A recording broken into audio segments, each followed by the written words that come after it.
नमस्कार मित्रांनो, आज आपण पाहणार आहे भक्कमवाढीसह भारताची अर्थव्यवस्था सुस्थितीत. मूडीज मानांकन संस्थेचा अंदाज.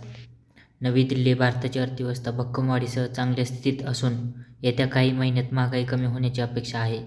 परिणामी विद्यमान आर्थिक वर्षामध्ये 7.2% वाढीचा अंदाज असून 2025मध्ये 6.6% आणि 2026मध्ये 6.5% वाढ होईल, असा अंदाज मूडीज या जागतिक पतमानांकन संस्थेने व्यक्त केला आहे.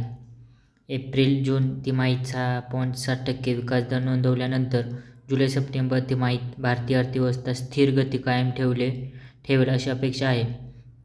उच्च वारंवारता निर्देशक, उत्पादन आणि सेवा निर्देशकात झालेली वाढ, मजबूत पतवाढ आणि ग्राहक आशावाद या भक्कम घटकांमुळे तिसऱ्या तिमाहीत स्थिर आर्थिक वेग मिळण्याचा अंदाज व्यक्त करण्यात आला असल्याचे मूडीज रेटिंग्जने म्हटले आहे.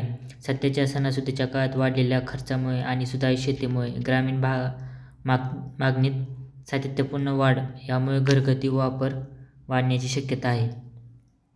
खाजगी क्षेत्राची मजबूत आर्थिक स्थिती सकारात्मक आर्थिक चक्राला आधार देते. त्यामुळे देशाच्या अर्थव्यवस्थेत जोरदार वाढ होत असून उच्च विकास दर टिकवून ठेवण्याची क्षमता आहे. GDPमध्ये 3 वर्षात 6.5 ते 7% वाढीचा अंदाज.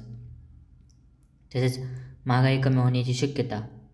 येत्या काही महिन्यात महागाई दरात घट होण्याची शक्यताही या अहवालात व्यक्त करण्यात आली आहे. नजीकच्या काळातील चढ-उतार होत असूनही रिझर्व्ह बँकेच्या उद्दिष्टाच्या अनुषंगाने येत्या काही महिन्यात महागाई कमी होण्याची शक्यता आहे.